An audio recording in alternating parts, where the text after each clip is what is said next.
What's up, guys? I'm Princess together with Jessica. And this is your Art session. today's art project would be A parrot picture art. let's check your paper bag for the materials. Let's go. In your paper bag, you will find Different shapes of construction paper like two big circle, a medium size, and a small one. we also have here a triangular kind of cutout and a half circle cutout. This would serve as your feathers, by the way. A bond paper. And don't forget your glue from your previous project. Let's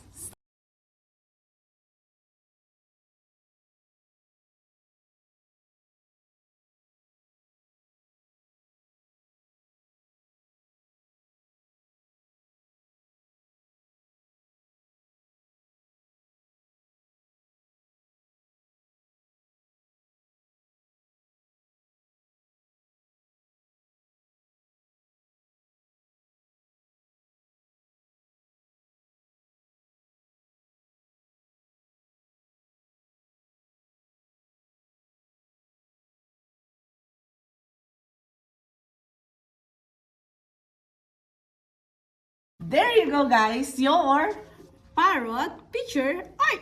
don't forget to take a photo of it and send it to the email address that you're gonna find Below. once again. I'm Princess together with Jessica. we'll never forget to remind you to Wear your mask. wash your hands and keep that distance. Up until next time, guys. Bye. Bye.